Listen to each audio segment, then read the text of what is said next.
The Lakers enter the season full of confidence.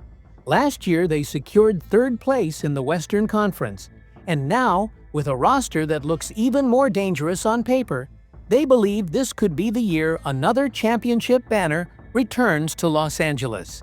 The optimism is fueled by the changes they made, starting with a pivotal move last season. The turning point came midway through the year when the front office made a bold statement by trading for Luka Doncic.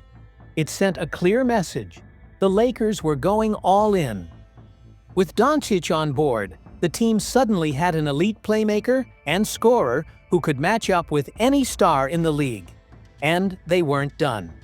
This offseason, General Manager Rob Pelinka and the Lakers front office made another big move, signing DeAndre Ayton. At 7 feet tall, Ayton can score inside, rebound well, and theoretically provide the front court with a stronger defensive presence in the paint. From the outside, everything seems in place. Star power? Check. Depth? Check. Championship experience? Check. Yet, ESPN's Dave McMenamin warns there's a problem lurking beneath the surface, one that could derail the Lakers' championship dreams. It's right in the middle of the floor. McMenamin didn't mince words. Nothing the Lakers do escapes attention, so this flaw may be more obvious than the issues other contenders face. Until proven otherwise, he says, Los Angeles is soft in the middle. That criticism falls squarely on DeAndre Ayton. To understand why, you have to look at his recent history. Ayton began his career in Phoenix as the number 1 overall pick and was a key piece of the Suns' 2021 Finals run. At times, he showed flashes of being one of the most skilled big men in the NBA. But in the seasons that followed, questions grew about his effort, focus, and willingness to play with consistent intensity. Phoenix eventually moved on from him, and his stint with the Portland Trail Blazers wasn't much better. Portland, in a rebuilding phase, ultimately decided to let him go. That makes 2 teams in a row deciding his talent wasn't worth the headaches. This is why McMenamin and many league observers doubt whether Ayton can be the championship-caliber center the Lakers need. It's not about skill. Ayton has plenty of that. It's about effort and heart. It's about blocking shots, protecting the rim, setting hard screens, and fighting for rebounds as if every possession matters. Right now, the Lakers don't know whether they'll get that locked-in version of Ayton or the version that coasts, disappears in big games, and leaves the lane unprotected. Jackson Hayes returns as well, coming off his best statistical season, but last year proved he's not ready to start for a championship team. The hope is that he thrives in a backup role, providing energy and athleticism off the bench. Still, the starting center role belongs to Ayton. In last year's playoffs, the Lakers' interior defense was exposed. Opponents attacked the paint relentlessly, and without a steady rim protector next to their former defensive anchor, the defense broke down. Ayton has the tools to solve that: size, athleticism, and touch near the rim. But does he have the fire? That's the multi-million-dollar question. If Ayton commits fully and brings consistent effort every night, this Lakers team could be unstoppable. Imagine Luka Doncic leading the offense, a reinforced rotation grabbing rebounds, a 40-year-old LeBron James still making big plays, and Ayton anchoring the paint. That's a championship formula. But if Ayton plays the way he did in Portland, the Lakers could be headed for another early playoff exit. The Lakers front office is well aware of this. From day one, Ayton's performance will be under the microscope. Every missed rebound, slow defensive rotation, or sign of disengagement will fuel the narrative that the Lakers remain too soft inside to win it all. For Ayton, this season is more than just another year. It's a chance to restore his reputation, silence his critics, and prove he can be a difference maker in the playoffs. For the Lakers, the math is simple. If Ayton delivers, they can win it all. If he doesn't, he might not finish the season in purple and gold. Meanwhile, during the offseason, LeBron James has taken up a surprising new passion: golf. At first, it might seem unusual, but for someone like LeBron, it fits. After decades of dominating basketball, he's found a fresh arena where he can still challenge himself and sharpen his competitive edge. This path feels almost inevitable. LeBron's longtime rival, Michael Jordan, became a dedicated golfer later in his career.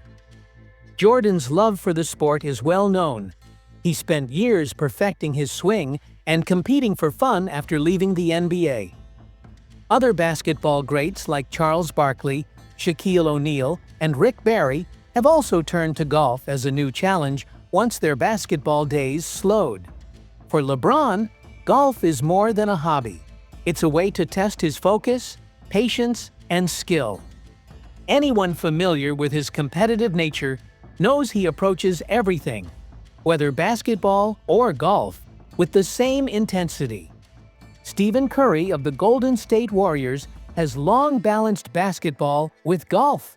Known as one of the best shooters in NBA history, Curry often posts golf clips and plays in charity tournaments. He and LeBron also built a bond as teammates on the 2024 Team USA squad, and that connection has extended to the golf course. Asked about LeBron's new hobby, Curry offered a supportive, lighthearted response to Sky Sports. He said the game needs LeBron, noting that he's already out there more than expected and clearly enjoys it. Curry joked that he sees himself as an amateur swing coach and would be happy to hit the course with LeBron. LeBron's growing commitment was clear earlier this month when he posted an Instagram story of himself golfing in the rain. "Hooked, rain and everything," he said, showing he's taking it seriously. His entry into golf opens exciting possibilities. Matchups with Curry, Jordan, Barkley, or even former teammates like J.R. Smith would draw huge attention from fans of both sports. At 40, LeBron continues to defy expectations. As his basketball career winds down, golf offers a new way to compete and stay sharp. It also allows fans to see another side of him, one where his personality, playful energy, and competitive drive shine in a different environment. From Jordan to Barkley, from Curry to Smith, LeBron now joins a tradition of NBA stars embracing golf. Judging by his dedication, this may not be a short-lived interest. It could mark the start of a new chapter where he continues to inspire and compete, just on a different stage. Throughout most of the offseason, Andrew Wiggins' name has been tied to Lakers trade rumors.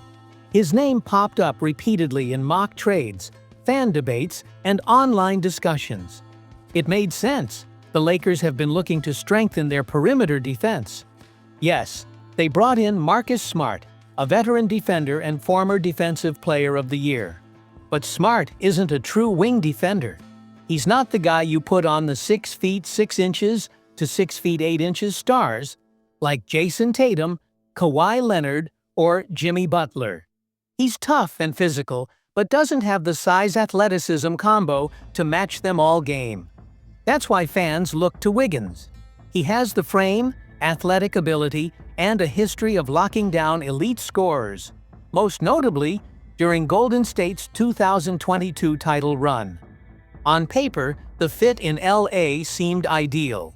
However, there was no real evidence the Lakers made an offer. Much of the talk was speculation, connecting the dots between LA's needs and Wiggins' availability. Now, thanks to reports from Legion Hoops and NBA insider Brett Siegel, the reason nothing happened is clear. Miami, the team holding Wiggins' rights, was open to moving him, but their asking price was steep. They wanted an immediate impact player plus a first-round pick before 2028. That's a big ask for a 30-year-old with one guaranteed year left on his deal and a $30 million player option for 2026 to 2027. The Lakers could have matched the draft pick demand. They own their 2026 and 2028 first-rounders. But finding the right instant impact player was the challenge. Rookie Dalton Knecht might have been the logical candidate, but his inconsistent minutes, shaky summer league, and the trade drama with Mark Williams made him a questionable choice. Austin Reeves was never an option to trade, and while Rui Hachimura might have been considered, his current production, versatility, and more manageable contract arguably match or surpass what Wiggins offers now. That raises the question: is Wiggins enough of an upgrade to justify the cost?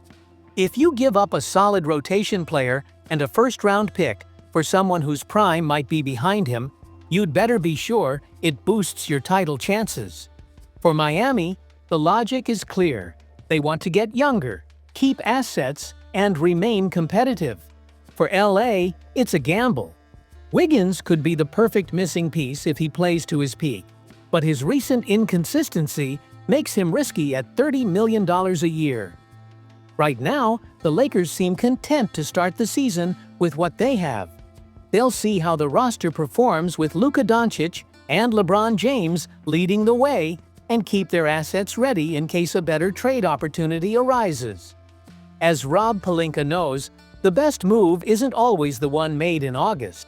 Sometimes it's the one you wait for and strike at the right moment.